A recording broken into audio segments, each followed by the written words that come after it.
niki mboten napa-napa, duwite dipalekke mboten. Wah, ngono carane wong ngising mosok goleki isinge ya. Wong ngising ki ra goleki isinge. Ngising yo ngising wae ngono lho. Hei. Aku ra wis ngomong bola-bali to. Kata-kataku yo aja ditokke nang nggon wayangan bola-bali kok. Ya itu peribahasa. Orang nggak boleh menjilat ludah. Nek wis ngomong ora oleh idune ra oleh dijilat meneh. Nek wong ngising yo ngono, nek wis ngising yo mosok arep goleki isinge. Iyalah. Iya bener. Yo ngono. Kuwi kalimatnya ya bener kuwi. Mosok arep ngoblak-oblak ngene iki ya.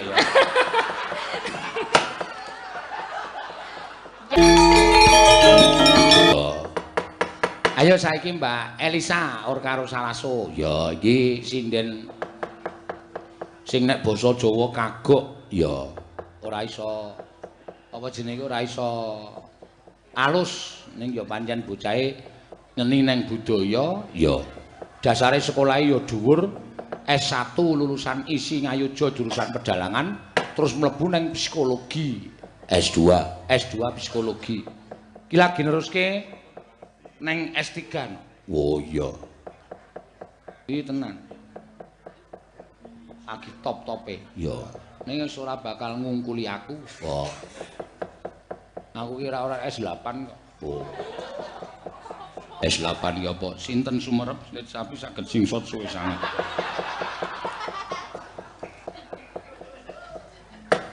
Lah aku nemu lagi mau lho. Iya. Ngeruh lambene supirku kok kaya bokong sapi. Ya iya. Ayo Mbak Elisa, bela ora gek medun-medun ngene iki. Nah.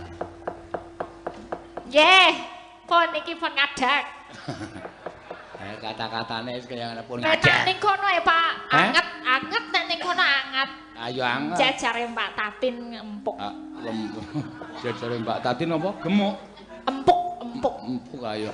Kowe dilemokke men awakmu ora kaya biting kaya ngono. Ya ora, aku wis mangan akeh ya sakmene, Pak. Nah ya ming durung sesuk nek wis di bojo wis bar hamil kowe mesti awake njebobok gedhe banget kae. Ya ora mesti. Kok ora mesti piye? Ya iso kuru ya iso kok. Ora mesti selemu. Nah iki acarane halal bihalal. Kalau tasakuran terpilihnya Bapak Kepala Desa Krisdwiyanto Eskom. Ya. Pak Krisdwiyanto. Pak Krisdwiyanto, ora Krisbriyanto, ora Krisdwiyanto. Krisdwiyanto. Eskom. Ya. Eskom ki apa? Komunikasi. Sarjana komunikasi. Berarti ku nek lulus ming basa brek-brek 10-2 ngono kae. Ki nganggo walkie-talkie ngono. Walkie-talkie. Heeh. Sarjana komunikasi. Sebagai Kades Panggang Kecamatan Kemalang. Lho, kene iki wis Klaten lho, Sa. Iki Klaten, Duduk. Iki Cangkringan Duduk. Dudu wis Klaten. Oh, Klaten. Nggih, Jawa Tengah. Goleki nggone takon ning Polsek Cangkringan ya ora ana, Desa Panggang Kecamatan Kemalang. Nganti bingung sing goleki nggone. Ya. Mergo wis mlebu Jawa Tengah. Jawa Tengah, nggih. Niki wonten pamundutan apa, Pak? Iki mau nek kowe iso apa piye bojo loro ayo. Bojo loro ya cobi nek coba-coba ya. Ketoke iso ketoke. Sing piye ayo.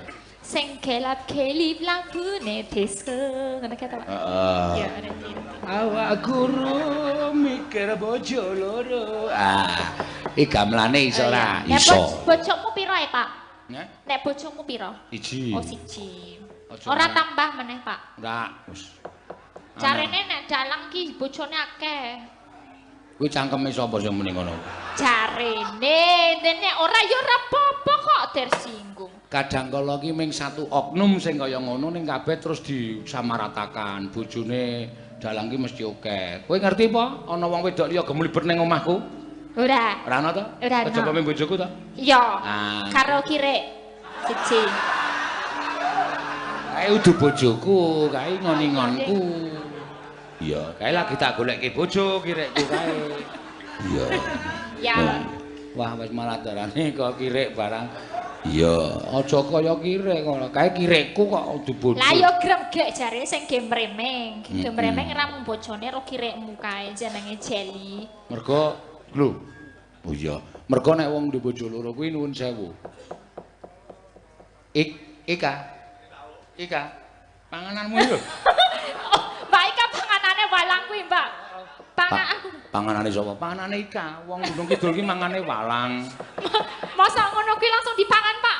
Ora gerine kene geri-geri. Ya digoreng sih. Oh, digoreng tak kira Saiki langsung. Gunung Kidul kuwi kalah karo Tiwul, kalah karo walang. Saiki sing ngetren walang kon. Oh iya, sinden-sinden ki do seneng karo walang. Iso apik marake apik suarane apa, Pak? Apik. Iya, mergo kuwi engko sutange iso ngoroki telak.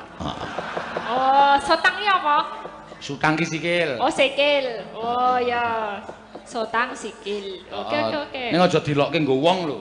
Ora. Iki senengane sok ngawur kok nek tolokke tok nggo pembicaraan sehari-hari. Sutange, Pak. Lah ya kowe iso dikeplak. Aku wingi sotang ki dudu kuwi ya, sotang ki sosis kentang. Aku tuku ning ndi kae sosis kentang jenenge sotang, dudu sikil. Kuwi singkatan sosis kentang. Oh iya. Sutang. Sotang karo sutang beda. Ah, nek pengen mangan sutang ya engko nek bubar mangan sikilku.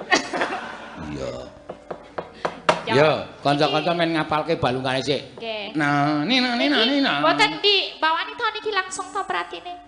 Bojo loro bawane apa? Mboten bawa to. Kok aneh-aneh kowe Yes. iki. Nek bojo loro iki ora nggo bawa. Sapa retine? Sapa ngerti. Ya, bojo loro kok nganggo bawa. Ayo ora usah dibawani bojo loro. Awas nek nganti salah. Wis kanca-kanca men do mantek dhisik no. Iya. Do ngeling-eling. Tak duda. Yo. Ayo wis pokoke anggere kempule rasa bingung-bingung arep tok nai bendhe kuwi wis malah ting tung. Yo, monggo dados.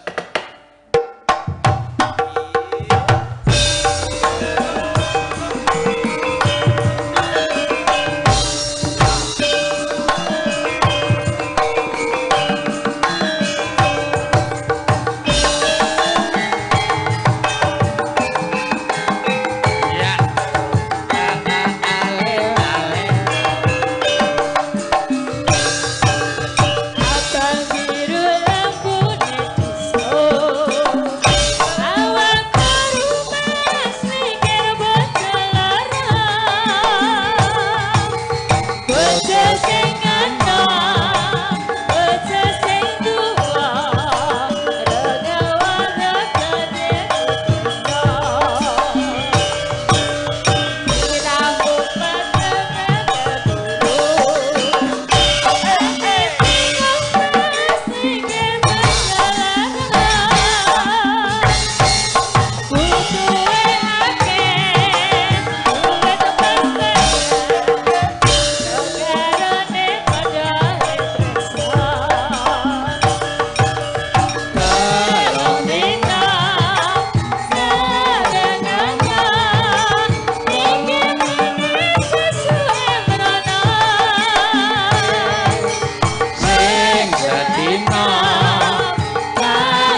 beda jengkulmu. Aku nontone iki ning Didi Kempot. Oh. Nah, iki beda iki sing ning Jogja. Aku nontone ala Didi Kempot. Nek Didi Kempot piye? Sing karone sing sijine gandoli celana barang, nganggo gandoli celana barang.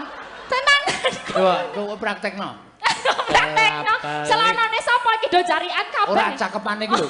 Kelap-kelip lah coba. Aku tak krungu nek cakepanmu piye ki mau kok sindan-sindan ki do ting-tingo kabeh. Lho, iki kok ora 3 dina. Aku ya muni, aku merong dina kok mingan. Coba praktekno jajan. Tak krungu aku sing alamu, apa sing modelmu. Ki mau sing tak nyanyekke ki mau coba. Iya, abang biru lampune disko. Iya. Sirahmu mas mikir bojo loro. Terus Terus mikir sing enom, mikir sing tuwa. Ro karone padha le tresno ngono kuwi. bener nek sik bojo sing enom, bojo sing tuwa ngono kuwi nek sing biyen. Terus bajute mau akeh banget lho sing kleru. Bajute. Ayo iki nyuwun bojo loro di 200 iso dibalekke 150 engko. Oke. Ora apa-apa dibalekke wae duitku turah dibalekke. Cepet ayo, teruske. Ayo. Wes, Nek kuwi ya cekot-cekot mumet temenan. Sirahmu mat sing bagi katresnan. Butuhe akeh, duit pas-pasan. Ro karone do kebingungan ngono kuwi. Beda kan? Aku nganggo dali kathok barang mau apa? Iya kuwi kok ana meneh sing cakepane berikute meneh diganti-ganti kuwi ne. Oh, ayo. Iya. Mulane sindene, sinden iki sinden kuno kabeh. Ora ngerti cakepan. Jadine cakepane macem-macem. Macem-macem. Iya. Wis ora sado protes kowe iki. Lah apa sing penting wis dinyanyekke nggih. Niki mboten napa-napa, duwite dibalekke mboten. Wah, ngono carane wong ngising mosok goleki isinge ya. Wong ngising ki ra goleki isinge. Ngising yo ngising wae ngono lho. Hei. Aku ra wis ngomong bola-bali to. Kata-kataku yo aja ditokke nang nggon wayangan bola-bali kok. Ya itu peribahasa. Orang nggak boleh menjilat ludah. Nek wis ngomong ora oleh idune ra oleh dijilat meneh.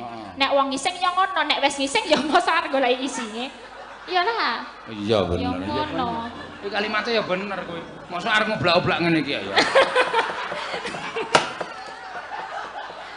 Ya ngono. Pon nggih iki pon nggih. Nggih. Atur sembanun. Bojo loro ya. Ya, bojo loro ya, Mak. Nek sing siji iki pancen ora iso nganggo gamelan no. Iki mesti angel banget do mikir. Ya. Kejaba nek eneng kibote. Lah ya, lah ning ya ora nggawa kibot suketeki iki. Ya. Ki ra iso diaturake mengko diganti Kalonjono. Ya. Orisa. Widyasari. Ayo. Wah, iki lagi hamil muda e. Ya. Ora apa-apa. Mau wis takon karo aku, Pak.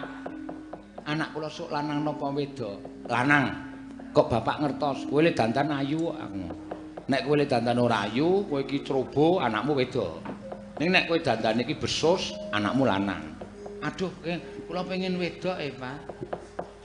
Kene, aku yang ngono.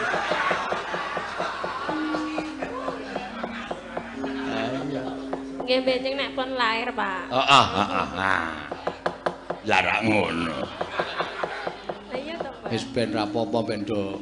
Arang yo wis wajibe kok ana. Iya, wis do gedhe-gedhe. Anake wis do nyiji-nyiji. Agnes siji, Orisa siji, Ika siji, Elisa urung.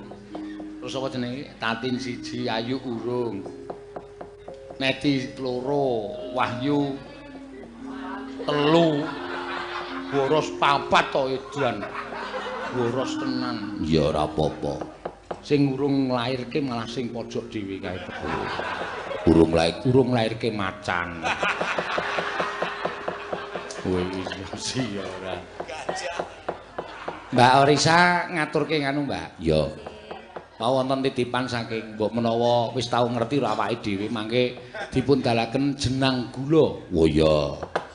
Dibawani dandang gula kok terus lebake jenang kula kowe aja lali marang aku iki. Lah dhewe kudu selektif, aja nganti dumpyuk karo campur sarine. Campur sarine wis pirang-pirang ditokke lho, sriuning pelok wis ditokke lho. Sriuning mustika tuban. Angel lho nek ora wong pinter. Iya.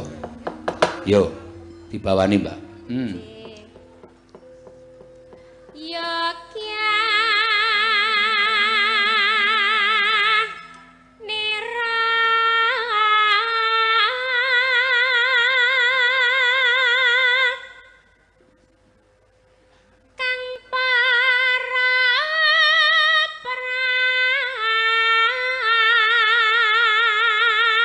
Juret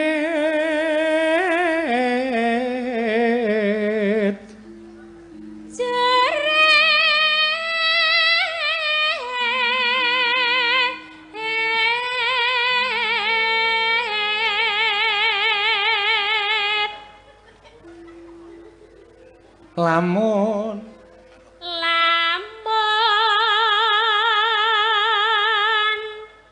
bisa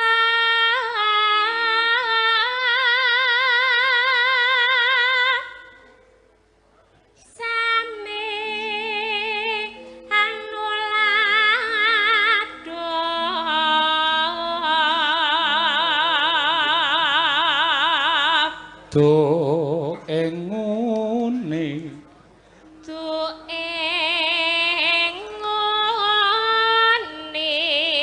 cari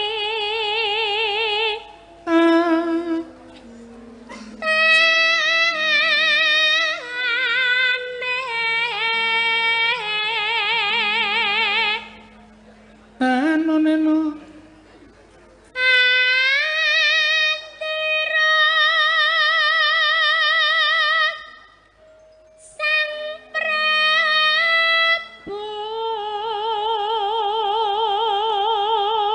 sasraba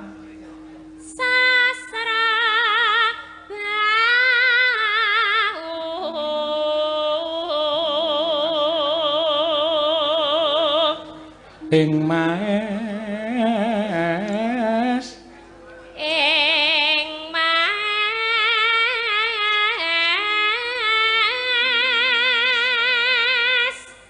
pati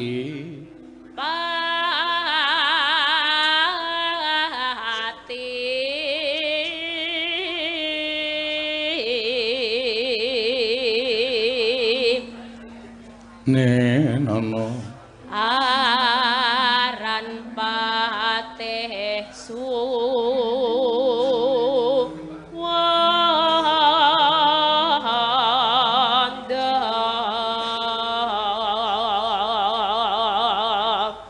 lelaku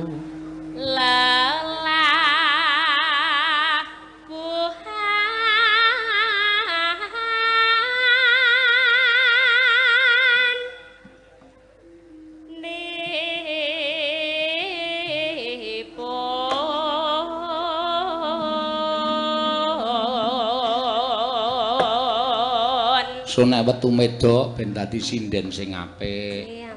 Nek metu lanang ben dadi seniman sing apik. Ya, ning kaya ngene gumantung karo le tumindak nalika semana kok ana. Iya. Nek arep mulai kuwi disertani maca Al-Fatihah, ngono kuwi bakale apik. Arep mulai wiwit kuwi pandeng-pandengan mripat antaraning putri karo kakung kuwi padha maca Al-Fatihah masing-masing 100 kali. Lah do ngayal to. Kakean niku, Pak. Kuwi ngono kuwi. Nek wis ping 100 Al-Fatihah ping 100, wis mulai do turu jejer kae maca meneh. Mulai bersentuhan antara tubuh dan tubuh ini muhrim. Ini muhrim sudah sah.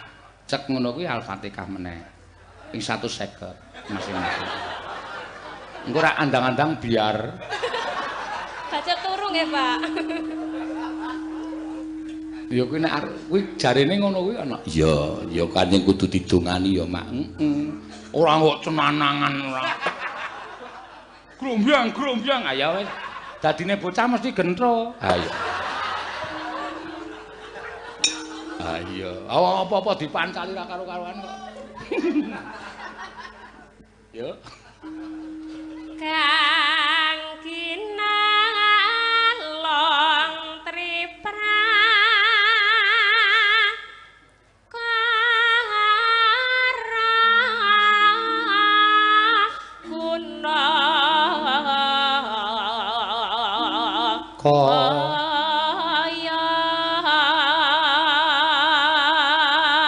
purune kang ten antepi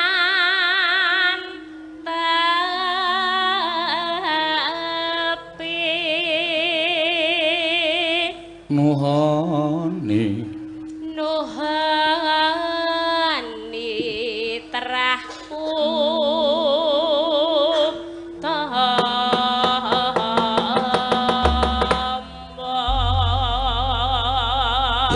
buka celuk, Mbak. Mangga. Jeneng kula. Mangga. Jeneng tak tung tak.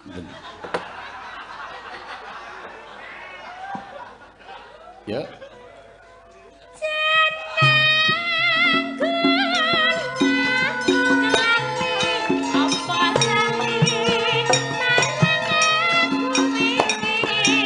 Ya kan.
Iki mau ya ana sing arek kleru ning ketutup gamelan. Oh iya.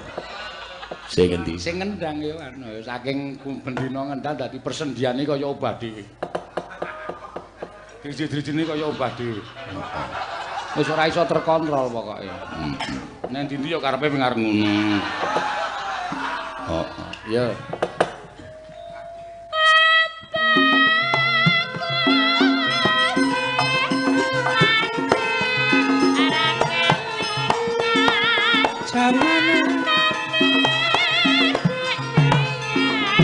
Oh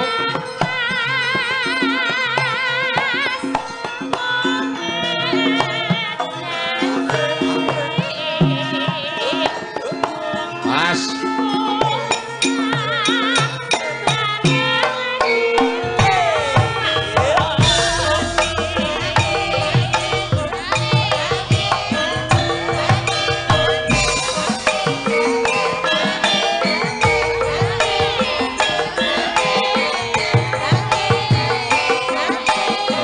gas tipis-tipis. Goyang tipis-tipis.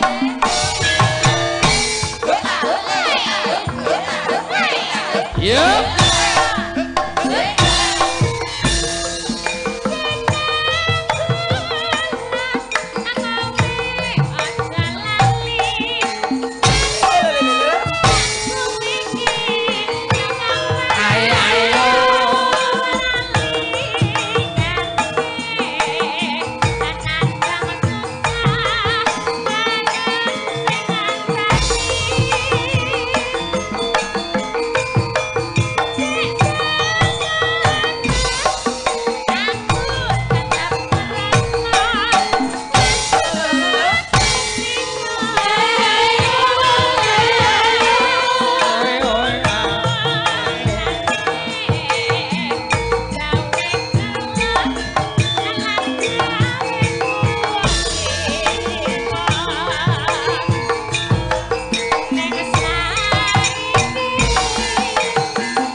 jan penak iki tindangdut kena. Ya. Nana, iki ana pamundutan bojo loro no. Ya. Monggo diaturake. Ayo. Kelap kelip lampune disko. Iya. Ngawur. Iya.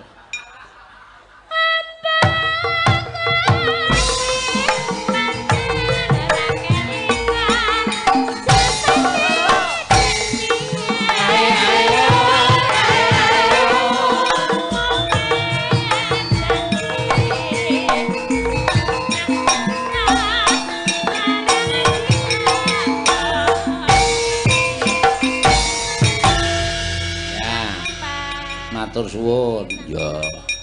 Wis tak kandhani le obah ora sah rasa-rasa. Lagi 8 minggu usia kandungan kuwi rentan. Ngono ya mak rentan. Dadi nek nggo obah nyengko kuwi engko ndak ana efek sing ora apik dienggo jabang bayi.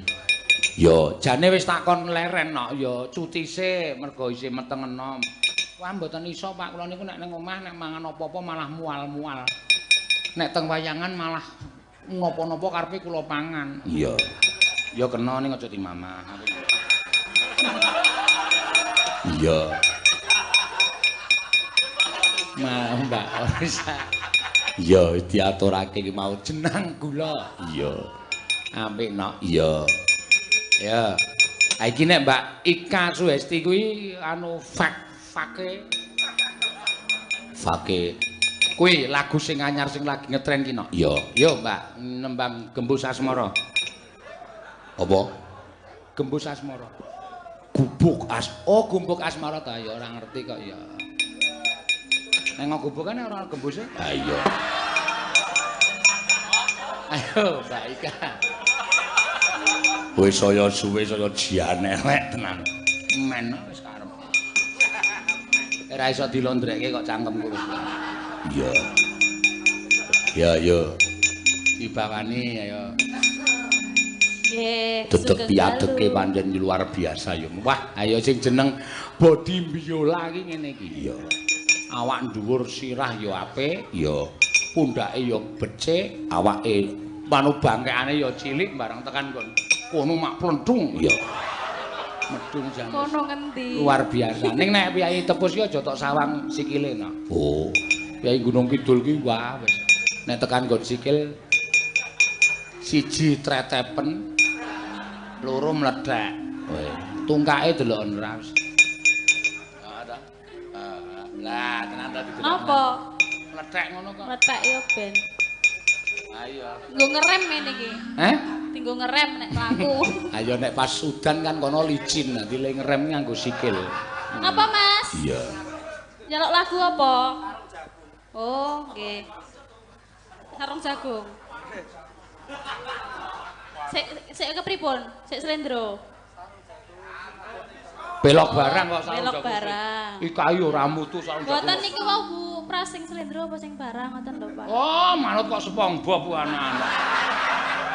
Ya kan digenahke. Ah iya. Engko nek kleru. Sarung jagung slendro ki sing kepiye? Enten. Sing piye? Riko sragenan.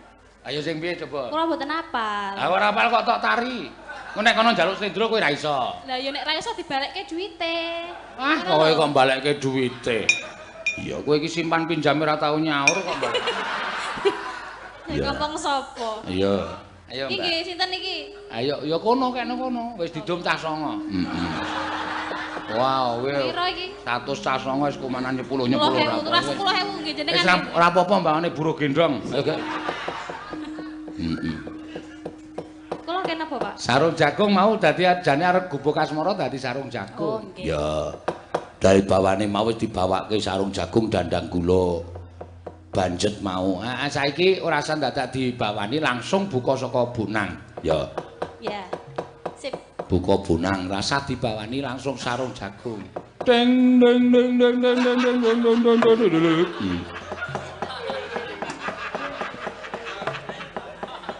Ayo sing jenenge bonang ki nek ngabani kanca-kancane siap ki mesti nggawa tutukan ngono kuwi.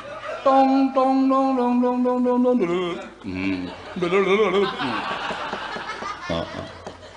Ya. Pokoke anggere kenengko bonange wis muni, ya kendange langsung nyaut. Tung ndlep. Nah. Hati-hati, pokoke kendang ki pokoke pertamane kudu tung ndelep tot gong.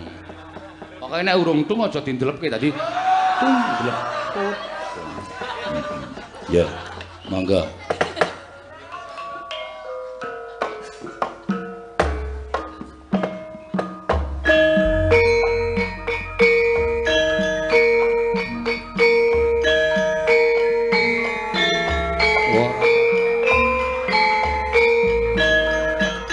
Dayane apa iki ya?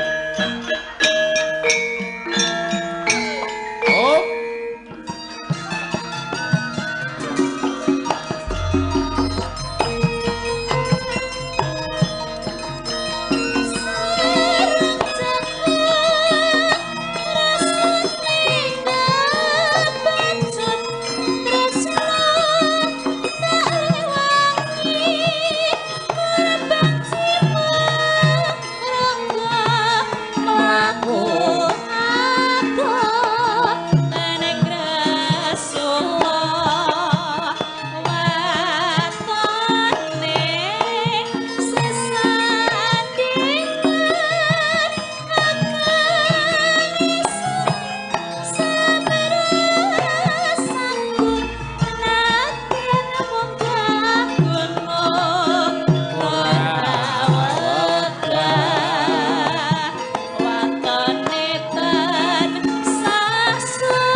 Matur suwun Mbak Ika. Iya. Iki lagi tak goleki no. Iya. Wiwitan arep nembang pepeling sing kleru kendange Jaipong. Iya. Ki mau ana sing kleru kendange Batangan ya wis urung wektune nyamber wis disamberke. Iya. Terus mau balungane ya nang ning nek nek ning nang ning ora ta ya. Wis kecandak. Apa to sebabe kok klera-kleru kancaku? Sebabe apa? Iki eneng sing metil gedang sajen. Siji nang kene iki ketok kelong iki mesti kru gamelan. Ha iya. Aja main-main karo sajen, aja main-main. Iya. Wis ora apa-apa tak jawab ino. Iya. Engko nek metu pertanyaane tak jawab. Ya. Ya pancen ngono, Mak. Wis ora apa-apa ya kareng kenggonan kok iki kok isih kok tekan bar ngene iki. Sebabe iso dititeni wayangnya anggere ana sing kleru saka ngarep kuwi tekan bar engko mesti ana sing kleru terus. Iya. Nek ketoke kok wis biasa saben bengi ngene iki, Mak. Rasa digawe angel. Ya engku dhateng kawontenanipun kawula sak negaring Pringgondani Bapa Penemban. Kabar ingkang sampun sumebar menika kepara saestu lan kepara leres. Mboten dangu malih negari Pringgondani badhe pikantuk pengayoman inggih menika pun anak kula Gatotkaca Penemban. Nah, dadi sedaya menika leres. Ih, saestu lakar kaleresan mekaten. Oh, inggih syukur-syukur, Ger. Ateges menapa ing sampun sumebar wonten ing jagat menika sampun kepara nyata bilih Gatotkaca badhe jumeneng nata wonten ing Pringgondani. Inggih, Bapa Penemban. Lah, sakmenika kula badhe nyuwun priksa. Sekawit ngajeng kula sampun matur kula mboten badhe tumut-tumut perkawis kula warga jer menika perkawis kula warganipun sawarga Prabu Tremboko. Ewa semanten gandeng kula menika tiyang sepuh sampun ngantos kula mangke dipun lepataken mboten elek-elek dhateng anak-anak kula. Tumunten kula badhe nyuwun priksa. Panjenengan badhe nyuwun priksa menapa penggalihipun Nak Mas Brajadenta kados pundi? Menawi negari Pringgondani menika tumuli dipun lenggahi dening pun Gatotkaca. Inggih menika ajanipun ingkang Mbakyu pun Dewi Arimbi. Inggih, nggih. Penggalipun Nak Mas Brajadenta kados pundi? Waloka kemawon. Menapa raosipun awel? Menapa inggih ikhlas menawi negari menika dipun lenggahi dhateng pun Gatotkaca? Bawadurna, mboten dawuh. Paman Patih Sengguni wonten timbalan Brajadenta gesang wonten ing alam padang menika sampun boten milik dhateng derajat pangkat. Kula mboten sampun boten kepingin milik dhateng bondo donya.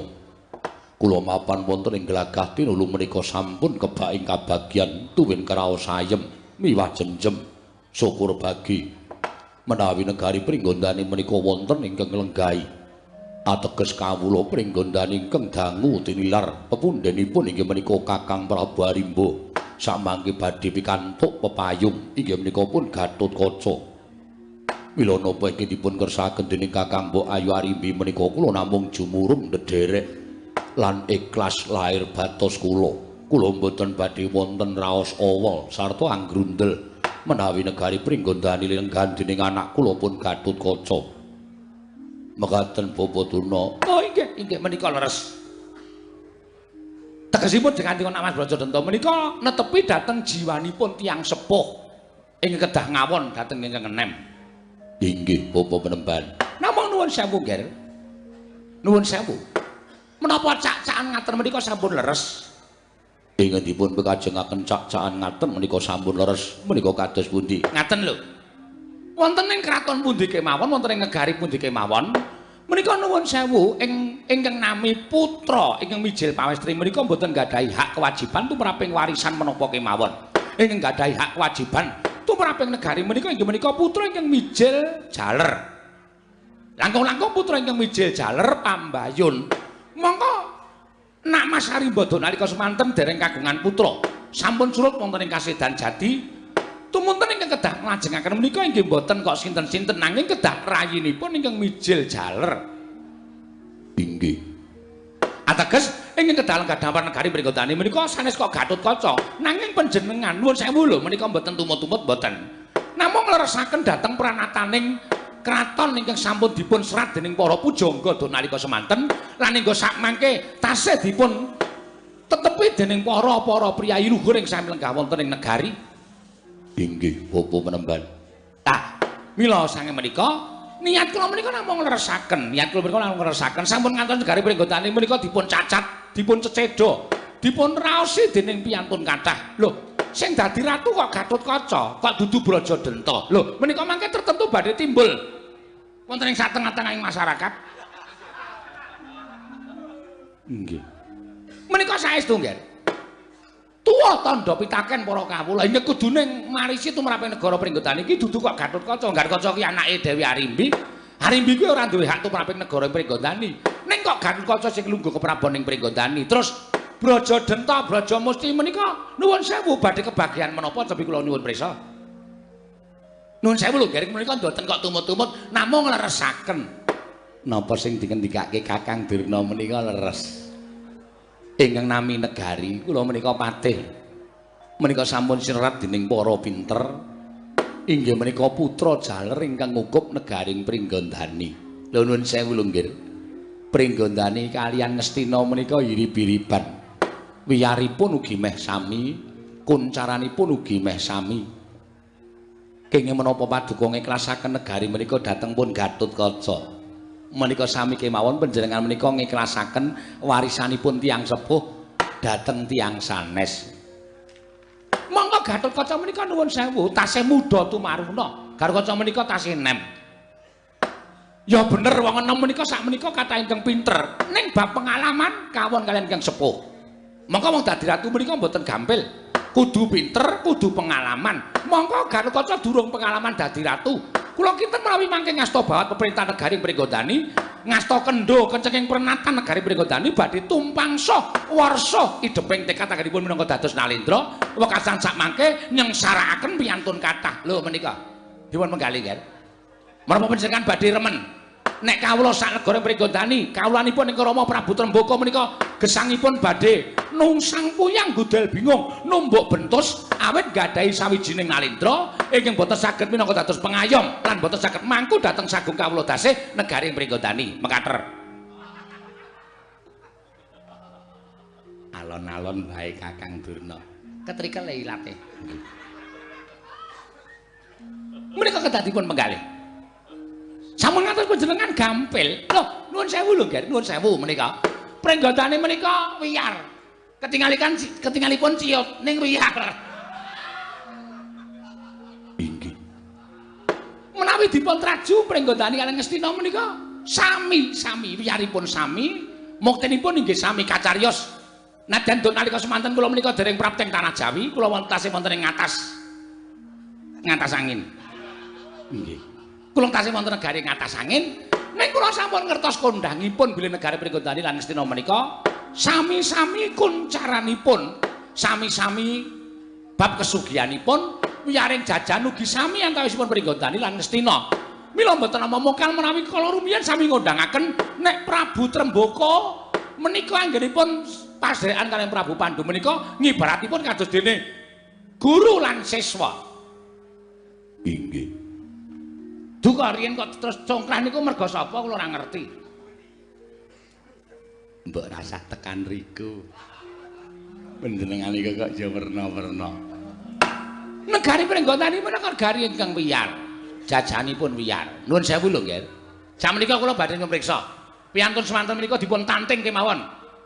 Dipun dodhok penggalihipun. Sapa wonge sing ora kepengin mukti? Lho. Sapa wonge ning donya menika sing ora kepengin kebegan brana picis? Kebegan derajat pangkat sapa wonge kula tak weruh.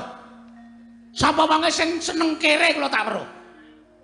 Mboten wonten tiyang sak jagat Rat Pramudita menika sedaya kepengin mukti ngawibawa Nyakrawati mbau denda. Sedaya kepengin mukti kebegan derajat pangkat menapa-menapa sarwa mboten kekirangan, menapa-menapa sarwana. Niku sing dijangkah wong sak alam donya kaya ngoten niku. Mula nganti sikil digo sirah-sirah digo sikil nganti ana sing ngapus-apus barang supaya iso mukti uripe. Lah kok namung panjenengan menika dadi adipati nuwun sewu terus mangke menawi Gatotkaca lenggah dampar keprabaning Pringgondani. Monggo panjenengan menika bapa pamanipun. Ing atasipun bapa pamanipun kok nuwun sewu ngibaratipun mestakanipun dipun keset kaliyan Gatotkaca menika memper menapa sampun pas. Dipun dahar ngendikanipun Kakang Durna. Lha nuwun sewu. Napa sing dikendikake Kakang Durna menika sedaya leres. Lho, kula menika matur menika mboten kok waton matur ning kanthi dasar lan kasunyatan. Cobi, sakmenika mboten sah sapa-sapa. Panjenengan nanting kalian Bapak ing Sukalima, Bapak Penemban, menapa panjenengan kepengin dadi ratu? Wah, kula niku sing kula jangkah kepengin dadi ratu ket biyen. Ning dilalah kula menika kepengin dadi pendhita. Wong dadi ratu niku kepenak kok nggih. Panjenengan lenggah dampar, sila tumpang kendangan dengkul. Lho, apa-apa kari dawuh, apa-apa kari perintah. Lah kok malah negara pringgotane aja dipun lenggahi Gatotkaca. Sing perintah bayi wingi sore, wong tuwa kon ketayalan ngalor ngidul dikongkon mrana mrene. Lho nek tumrap kula jenenge wong tuwa sing ora kajen. Sing pantes dadi Nalendra menika anak Mas Brajadenta. Lenggah dampar dasari putrane Prabu Tremboko. Pasuryane ya ora beda karo Ingkang Rama. Lenggah dampar telas Ingkang Rama tumunten perintah karo sing enom-enom niku. Kowe mrana, kowe mrana. Aku gaweke kopi lan sak piturute. Ngaten? Aku jupukno sik kae. Awas nek tok disiki. Ngaten menika. Menika kedah wonten kedah. Panjenengan menika kedah perintah kados mekaten. Lah kok panjenengan piyai sepuh kok ming deg-degku nang isore Gatotkaca. Gatotkaca menika bayi wingi sore, tur Gatotkaca menika anake Arimbi. Sing jeneng Putranata mijil pawestri menika nuwun sewu. Wong wedok menika mboten gadhahi hak warisan tumrap menapa-menapa. Wong wedok menika ning omah isane ya ming asa-asa umbah-umbah karo mlumah. Ngaten? Iwa dene rasane meneh mengkurep. Engko to Kang Ben. Sakarepku kok tambah rasa dadak ngelekke kula. Ngaten? Lah kok panjenengan mung trima dadi nuwun sewu arep dadekke pate. Nek cara kula pate menika pangkat napa? Lho, sampeyan ngece kula. Nuwun sewu niki menggo contoh. Oh iya. Pate menika pangkat nomor 2 wonten negara niki pangkat apa? Nuwun sewu, ing atase pate menika tumrap kula nek karo Pujangganing Nata menika dhuwur Pujangganing Nata. Menawi dipun tonton pancen moncer Pate Sengkuni ning jane moncer Begawan Durna. Begawan Durna moncer. Lho, napa-napa anak Prabu Durna menika nek tetarosan kaliyan kula mboten ketarosan kali Pate. Pate niku kewajibane mranata para kawula, mranata para prajurit, mranata para nayaka. Ning nek Begawan Durna, kula niku dikanggokke napa-napa. Kula niku teng negara Ngastina nek ora ana Begawan Durna, kaya ngapa kanane Ngastina. Kok sampeyan mung trima dadi Pate? Oh, nek cara kula asor derajate asor. Nuwun sewu, Ger. Negari ingkang mekaten menika kala wau, negari ingkang sugihipun mekaten menika kala wau lho terus sok glokok dipek Gatotkaca. Tur Gatotkaca kekecap bondo, kekecap derajat pangkat. Lanjut Gatotkaca kuwi sapa kula tak takon? Gatotkaca menika sinten? Niku bayi kok njur ming nemumu. Mangka niku kagungane ing Rama Prabu Tremboko, kok terus mung ditampa karo Gatotkaca. Tampa apa? Mung ditemumu. Yo anggepe piye kula tak takon? Bondo semene akeh kok mung ditemu. Nemu kethok, tengok-tengok nemu kethok, klintong-klintong nemu gang. Ngoten niku mboten pas. Mboten sae, Ger. Kedahipun panjenengan tumindak, menawi mboten tumindak, wah menika mangke negari menika mboten badhe saged dadosanipun. Gatotkaca ingkang badhe ngukup kemenangan panjenengan sak sederek klebu sinten menika? Sik kembar menika sinten ya? Brajalamatan, Brajalamatan Braja Wikalwa menika mungkin njuk turan apa coba? Menika rayi panjenengan. Sedangkan panjenengan menika terima dados Pate. Lajeng menika pikantuk menapa? Kula badhe nyuwun prisa. Brajalamatan Braja Wikalwa iki entuk apa? Ora entuk apa-apa, ora entuk negara, ora entuk kadipaten, ora entuk papan.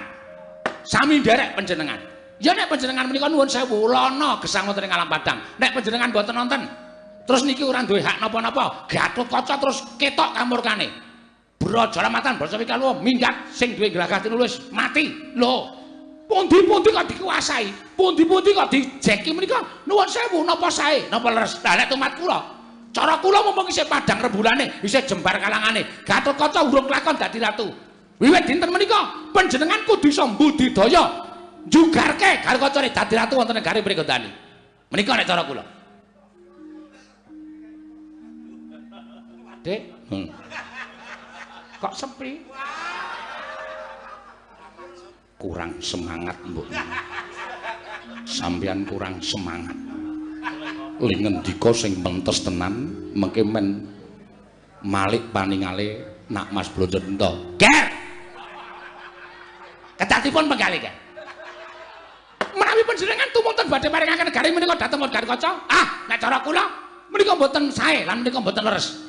Negari Pringgondani kedatipun rebut kanthi sarana pecahing dada mudrate ludira. Nek cara kula wong kepengin mukti iki kudu tegel nyingkirke sedulur, kudu tegel nyingkirke kanca.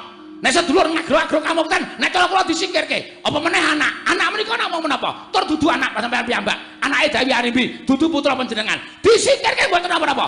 Negari pringgotanipun kekahi, Ger. Aduh. Orasi kula mboten mandi to. Luwih semangat melih, luwih.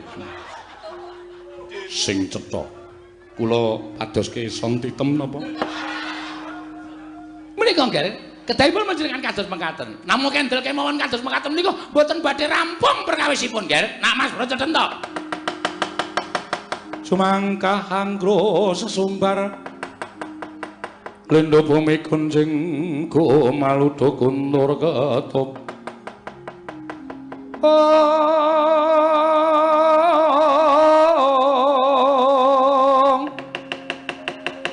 lumembak penyu kang kumambang dosang Wisnu Bathara kang anjok saking wiyati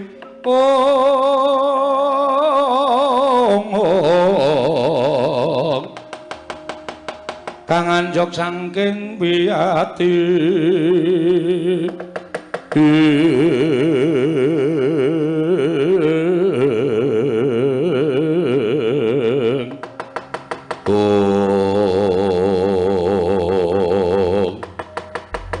Den dahar pangandikaning Begawan Durna nalika semanten eling Sang Begawan Durna paring pangandikan sinartan mantram sakti sasat pinalik paningali Sang Brajadanta mila katingal abrit bergadak pasuryane nalika semanten mangkono pangudas manaring Sang Brajadanta ingkang ngleresaken sabdaning Begawan Durna ladalah bojleng iblis lanat padha jegjegan Bawa Durna wonten dawuh Ger sareng kula petang-petang jebul resna apa ingkang panjenengan ngendikaken Bawa Panembahan Durna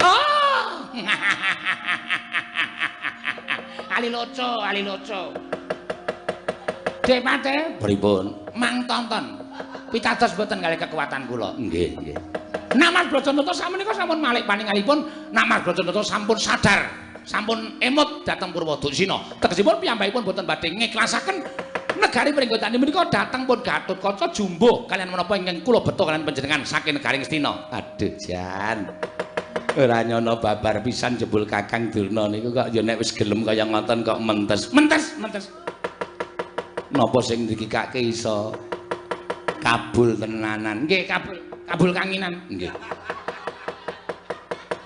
samenika kersanipun kados pundi Ger dinten samangke sareng kula petang-petang kutung nalaripun Brajadanta ing atasipun negari badhe kula paringaken dhateng pun Gatotkaca monggo Gatotkaca menika mboten nggadhahi kewajiban tumraping negari ing pringgondani leres bayi wingi sore karep dakah-dakah bayi wingi sore arep gedang kerang sila tumpang ning dampar kencana terus wong tuwa dienggo kesek sirahe lho bayi model apa itu model pripun kula tak takon jenengane wong teranyak jenengane wong kurang ajar karo wong tuwa sing gerang isih urip kok dakah-dakah lugu dampar ora pantes urip Gatotkaca menika nggih menika cocok nggih menika cocok napa sing ndikake Kakang Durna menika kula mathuk lan kula gathuk oh Durna wonten dawuh kula aturi nekseni wiwit dinten menika kula mboten badhe sarujuk kaliyan pemanggipun Kakang Mbok Ayu Arimbi malah sinten kemawon ingkang badhe jumurung dhateng kersanipun Kakang Mbok Ayu Arimbi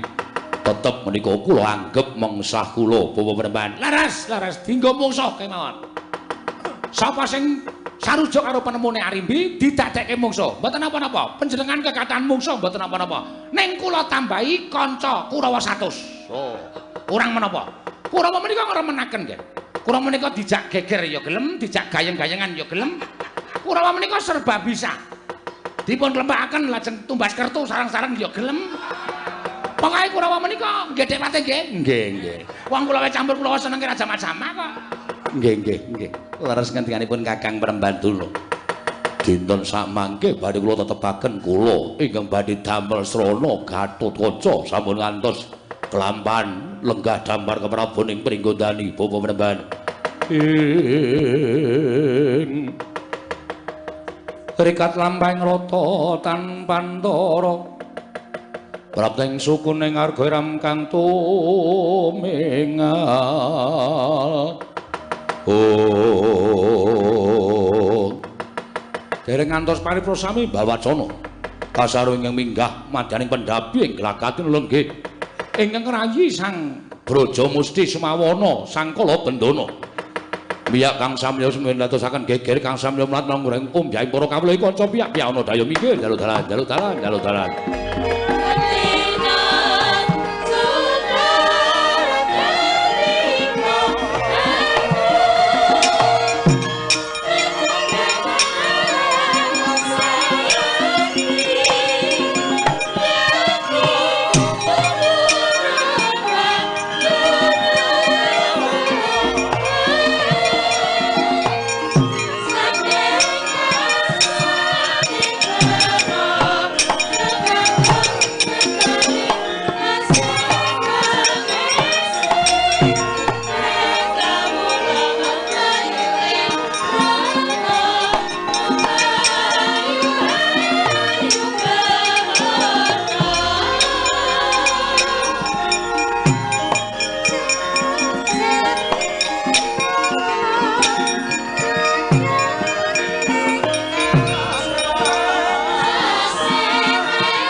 sinong mati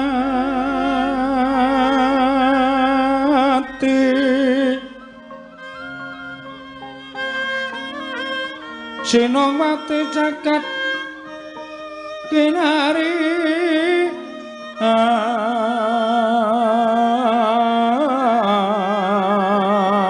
among mbak lumembak ombak ing samudra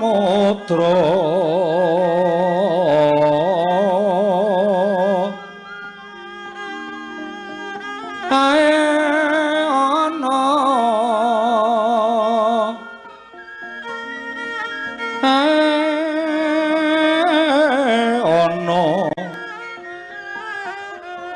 bale lumut ambraganggeng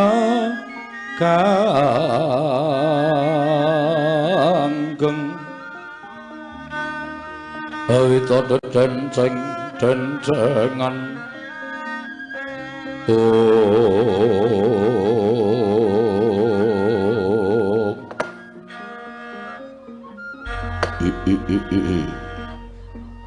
kaget praptaning adiku lanang Braja Musti padha kanthi harja sapraptamu Yai entuk pamujining Kakang Brajadenta slamet tekaku aku ngaturke sembahku kunjuk ya Kakang ya tak tampa ora liwat pangestuku tampanono Braja Musti ndak gegem